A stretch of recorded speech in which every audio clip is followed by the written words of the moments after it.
मतदान केलं, खूप आनंदी वातावरण आहे. आपलं कर्तव्य प्रत्येक नांदगावकर बजावत आहे, त्याचा आम्हाला नक्कीच अभिमान आहे. आम्ही दोघांनी आमचं कर्तव्य बजावलं आणि नांदगावची माझी मायबाप जनता आम्हाला नक्कीच न्याय देईल केलेल्या विकासावर आणि केलेल्या मदतीवर. काही वेळापूर्वी राडा झाला होता, गोंधळाची स्थिती निर्माण झाली होती. काय नेमकं घडलं होतं? नक्कीच झाली होती. आमचे काही ऊसतोड कामगार असतात, ते सर्व महाराष्ट्रामध्ये वेगवेगळ्या कारखान्यावर कामाला जातात.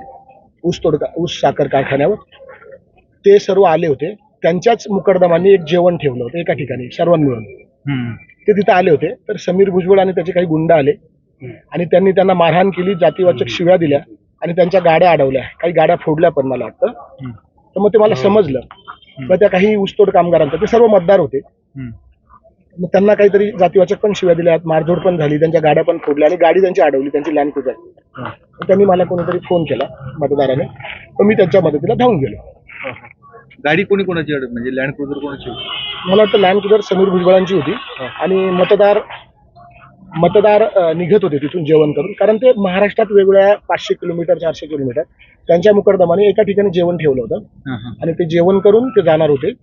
तर त्यांची गाडी अडवली, त्यांना मारझोड केली, जातीवाचक शिव्या पण दिल्या आणि त्याच्यामुळे मग आम्ही निवडणूक आयोगाकडे तक्रार केली, आम्ही पोलिसांकडेही तक्रार केली आणि आम्ही पोलिसांना आणि निवडणूक आयोगाला विनंती केली की जर हे मतदार नसतील तर यांना तुम्ही नक्कीच अटक करा, परंतु जर मतदार असतील तर त्यांना त्यांच्या मतदानापासून कोणीही वंचित ठेवू शकत नाही.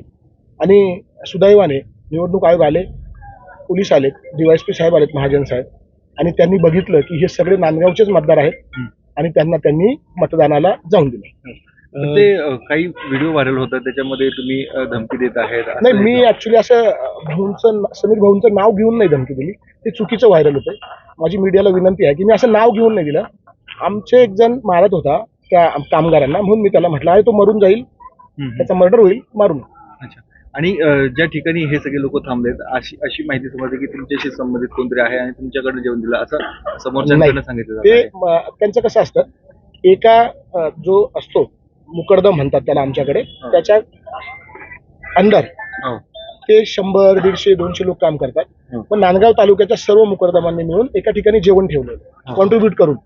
वेगवेगळं ठेवणं शक्य नव्हतं, कॉन्ट्रीब्युट करून ठेवलं होतं, कारण कोणी 400 किलोमीटरहून, कोणी 500, कोणी 300, म्हणून मग ते लोक आले होते आणि ते प्रमाण जास्त आहे. माझ्या नांदगाव विधानसभा मतदारसंघ मागासलेला आहे, ते ऊसतोडीलाच गेलेले होते. त्यांना वाटलं की आपलं कर्तव्य निभावं म्हणून ते आले होते.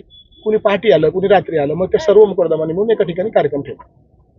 भुजबळांचं असं म्हणणं आहे की इथे एखादा खून होऊ शकतो, पोलिसांनी लक्ष दिलं पाहिजे. मीच पोलीस प्रशासनाचे आभारही मानतो, मी पोलीस प्रशासनाचे.